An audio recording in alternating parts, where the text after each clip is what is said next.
Hello students, आज हम taxonomy वाला पार्ट आपके लिए बताएंगे कि इसमें वर्गीकी के कौन कौन से सिद्धांत लागू होते हैं। जंतु की किस्म में एक जंतु की जाति कहते हैं। जंतु जाति 15 लाख से अधिक जंतु जगत की विविधता का पता चलता है। तो विविधता है इनकी, तो अध्ययन की सुनिश्चित के लिए हम विभिन्न जंतुओं को समानताओं या असमानताओं के आधार पर तुलनात्मक अध्ययन करके छोटे बड़े समूहों या टैक्सा में विभाजित किया गया है। प्रत्येक टैक्सा में उनकी संकलित किए गए प्राणियों की विशेषताओं के आधार पर एक निश्चित नाम दिया गया है। तो जंतु के इस विभाजन प्रणाली को वर्गीकरण या नोमेनक्लेचर कहते हैं। संरचनात्मक समानता या असमानता वर्गीकरण का मुख्य आधार है जंतु विज्ञान की व्यवस्था का, जिसमें जंतु के वर्गीकरण व इसके सिद्धांतों का अध्ययन किया जाता है, उसे टैक्सोनॉमी कहते हैं। टैक्सोनॉमी शब्द है वो यूनानी शब्द टैक्सिस से बना है, जिसका अर्थ है व्यवस्था, और नाउन का अर्थ है नियम से मिलकर के बना है। अर्थात इसका अर्थ है कि व्यवस्था के नियमों, दूसरे अर्थों में इसको सिस्टमेटिक्स का नाम दिया जाता है। वर्गीकरण के लाभ और उपयोगिता, इसमें हम ज़्यादातर जंतुओं का अध्ययन कर लेते हैं और सामान्य गुणों का अध्ययन कर लेते हैं।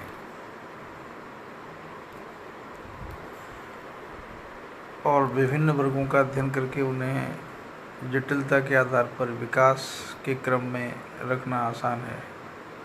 विभिन्न वर्गों का अध्ययन करते समय कुछ ऐसे जंतुओं का भी पता चलता है जिसमें वर्गों को लक्षण पाए जाते हैं। ऐसे जंतुओं को पोषक कहते हैं, ऐसे योजक कड़ी कहते हैं। ऐसे विकास के अध्ययन में सुविधा मिलती है, जैसे आर्कियोप्टेरिक्स है, पक्षी, सरीसृप आदि हैं, डकविल प्लेटिपस है, सरीसृप और स्तनधारी के बीच की वर्गीकरण से जंतुओं के अनुकूलन के बारे में पता चलता है। अब जीवधारियों का नामकरण। किसी भी जीव का नामकरण हम दो प्रकार से कर सकते हैं। साधारण नाम, यह नाम मनुष्यों द्वारा किसी जंतु को किसी स्थान विशेष या भाषा विशेष में दिया जाता है। जैसे भारत में एक पक्षी को गौरैया कहते हैं, इंग्लैंड में हाउस स्पैरो कहते हैं, स्पेन में इसको अपन फारडान कहते हैं, हॉलैंड में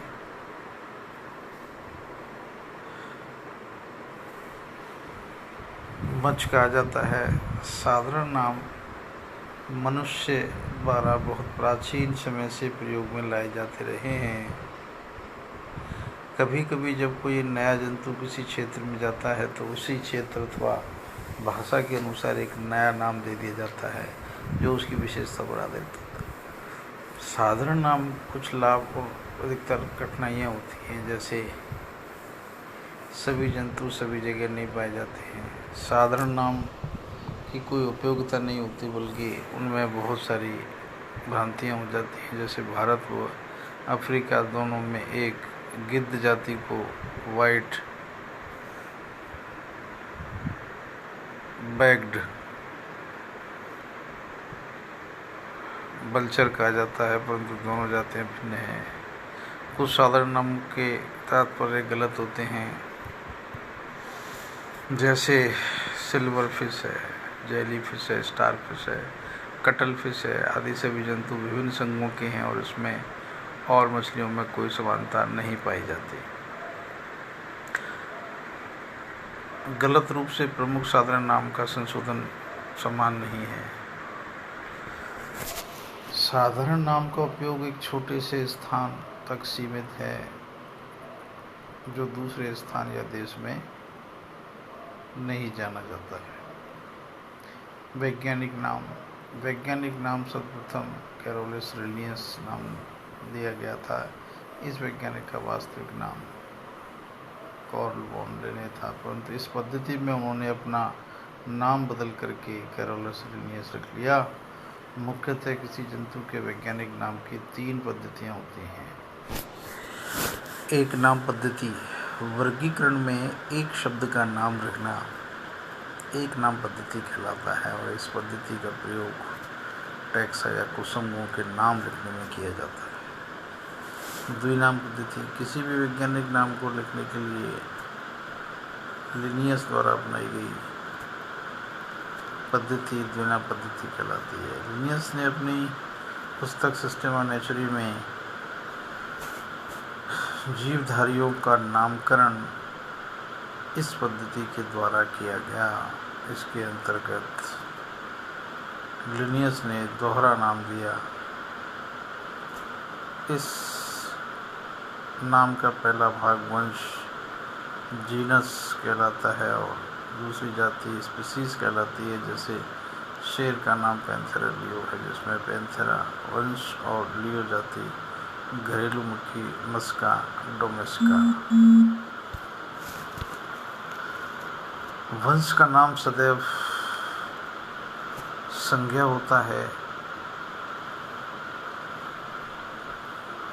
और सदैव बड़े अक्षर के द्वारा पालन किया जाता है और जाति का नाम विशेषण होता है और इसे कभी भी बड़े अक्षर से नहीं लिखते हैं। कभी कभी जंतुओं के जातिगत नाम व्यक्तियों के सम्मान में भी रख दिए जाते हैं। जैसे लुम्ब्रिकस फ्रेंडी नामक केंचुए का नाम वैज्ञानिक लुम्ब्रिकस नाम के आधार पर रखा गया।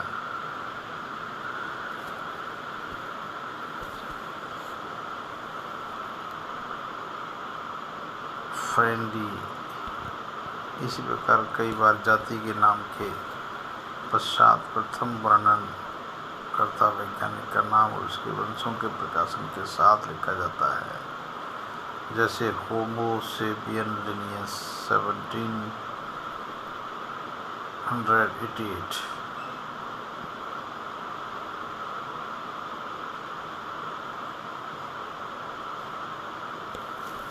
और ये एंटमीबा हिस्टोलाइटिका स्कॉडिन 1903। इस प्रकार हमने देखा कि ये जो एक व्यवस्था है, जीवों के बारे में जानने की एक पद्धति है, सही नाम है। जैसे हर चीज़ का एक सही तरीका, एक पद्धति, एक विचार, एक सिस्टम होता है, उसी तरह से पृथ्वी के प्रत्येक जंतु को एक सिस्टमेटिक तरीके से एक ढांचे में रख कर के इसको पढ़ा जाता है, समझा जाता है और हर एक जीव का एक पर्टिकुलर नाम होता है, उसका कोई दूसरा नाम नहीं हो सकता। इसलिए ये सार्वभौमिक सर्वमान्य पद्धति के रूप में भी प्रसिद्ध हुई है, जिसके अंतर्गत वर्गीकरण प्रत्येक जंतु का हम आसानी से समझ सकते हैं और उस विशेष जंतु का फाइलम, क्लास, सब क्लास और जाति, वंश, ऑर्डर, सब ऑर्डर आदि आदि तरीके से हम जान गए हैं और आगे भी प्रत्येक जाति के वर्गीकरण की खोज निरंतर जारी है और इसको फर्स्ट ईयर से ही बच्चों को सिखाते हुए सिलेबस में शामिल किया गया है, जिससे आगे के बीएससी और एमएससी क्लासेस में बच्चा स्टूडेंट्स इनको आत्मसात कर सके। Thank you.